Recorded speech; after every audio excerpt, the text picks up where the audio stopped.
और चलिए, लोकसभा उपचुनाव के बाद अब बात करते हैं राष्ट्रपति चुनाव की, जिसे लेकर बंगाल की सीएम और टीएमसी लीडर ममता बनर्जी ने विपक्षी दलों की एक बड़ी बैठक बुलाई है। इस बैठक में सपा के अध्यक्ष अखिलेश यादव, रालोद के जयंत चौधरी शामिल होंगे।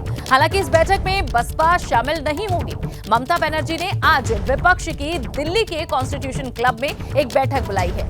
इस बैठक में कांग्रेस, टीआरएस, नेशनल कॉन्फ्रेंस समेत कई दल शामिल होंगे। इस बैठक में राष्ट्रपति चुनाव के लिए विपक्ष की रणनीति तैयार की जाएगी। राष्ट्रपति उम्मीदवार को लेकर भी यहां मंथन हो सकता है आज। तो आज एक बड़ा मोर्चा विपक्ष का एक बार फिर से साथ बैठेगा और अब मौका है राष्ट्रपति चुनाव की तैयारी का। दिल्ली के कॉन्स्टिट्यूशन क्लब में ये बैठक आज बुलाई गई है।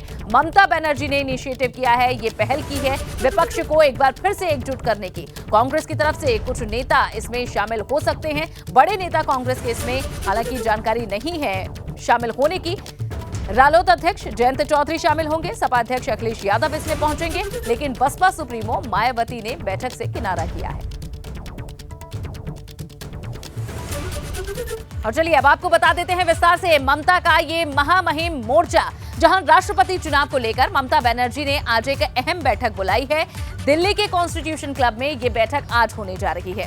इसमें विपक्ष को एकजुट करने की कोशिश करती हुई ममता बनर्जी एक बार फिर से दिखी हैं। इससे पहले भी उन्होंने प्रयास किए हैं। कांग्रेस की तरफ से कुछ नेता इसमें शामिल हो सकते हैं और समाजवादी पार्टी के नेता अखिलेश यादव इस बैठक में शामिल होंगे। रालोद अध्यक्ष जयंत चौधरी भी बैठक में शामिल होंगे। इसके अलावा बसपा सुप्रीमो मायावती ने इससे किनारा कर लिया है। इस बैठक में वे शामिल नहीं हो रही हैं। दूसरे राज्यों के कई विपक्षी दल इस बैठक में शामिल होंगे, जहां दक्षिण राज्य के कई दल हैं जो पहुंचेंगे। यहां 18 जुलाई को राष्ट्रपति पद के लिए चुनाव होना है, ये ध्यान आपको रखना होगा। और आज से नामांकन शुरू भी हो चुका है। आज से अपना नामांकन दाखिल किया जा सकता है। 29 जून तक ये नामांकन किया जा सकता है। अगर चुनाव हुए तो 21 जुलाई को काउंटिंग होगी। विपक्ष से उम्मीदवार नहीं आया तो निर्विरोध ये भाजपा की तरफ से चुनाव जीत लिया जाएगा, यानी उनका कैंडिडेट यहां से विनर होगा। तो ये एक बड़ी जानकारी है आज की बैठक से जुड़ी हुई। लेकिन और अपडेट इस पर ले लेते हैं हमारे संवाददाता अविनाश से, दिल्ली से हमारे साथ जुड़ चुके हैं। अविनाश, कितने बजे ये बैठक होगी और अब क्या अपडेट मिल चुका है कि फाइनली कौन कौन से बड़े नेता किन किन दलों के शामिल होंगे इस बैठक में? जी देखिए, अगर बात करें तो 3 बजे दोपहर से ये बैठक होनी है। दिल्ली के कॉन्स्टिट्यूशन क्लब में ये बैठक होगी। पश्चिम बंगाल की मुख्यमंत्री ममता बनर्जी दिल्ली आ चुकी हैं और कल उन्होंने देर शाम अगर बात करें तो एनसीपी प्रमुख शरद पवार से भी मुलाकात की है और तमाम सारे विपक्षी नेताओं को आज उन्होंने आमंत्रित किया है दिल्ली के कॉन्स्टिट्यूशन क्लब में।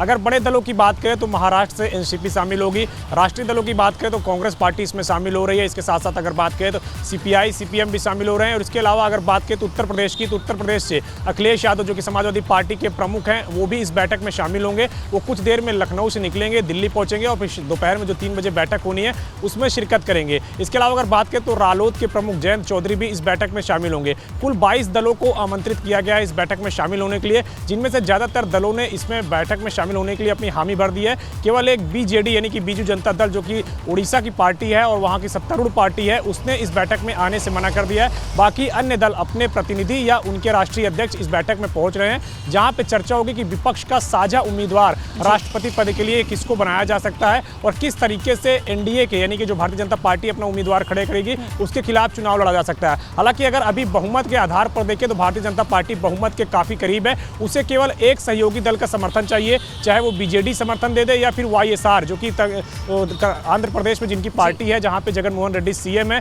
वो अगर अपना समर्थन दे देते हैं तो एनडीए का उम्मीदवार आसानी से चुनाव जीत जाएगा। और अगर आज की बैठक में आप देखिए तो वाईएसआर भी शामिल नहीं हो रहे हैं और इसके अलावा अगर बात करें तो बीजेडी, बीजू जनता दल भी शामिल नहीं हो रहा। यानी कि ये दो दल हमेशा से एनडीए का सहयोग करते हुए आए हैं केंद्र सरकार का। तो लिहाजा ऐसे में एनडीए के जो भी उम्मीदवार होंगे यानी कि भारतीय जनता पार्टी जिन्हें भी अपना उम्मीदवार बनाएगी वो काफी आसानी से चुनाव जीतेगा। लेकिन उसके पहले अगर बात करें तो एनडीए भी चाहती है कि एक बड़ी जीत दर्ज की जाए राष्ट्रपति चुनाव में। लिहाजा वो भी तमाम तरह सहयोगी दलों के साथ इसमें अपनी धमक दिखाने के जो प्रयास ममता बनर्जी की ओर से किए जा रहे हैं, अविनाश, ये क्या भविष्य के लिए कोई सफल आधार दे सकते हैं इन नेताओं को, इन पार्टियों को? ये भी सबसे महत्वपूर्ण इस बैठक में आज देखना होगा। आगे भी आपसे जानकारी अविनाश लेते रहेंगे। फिलहाल शुक्रिया।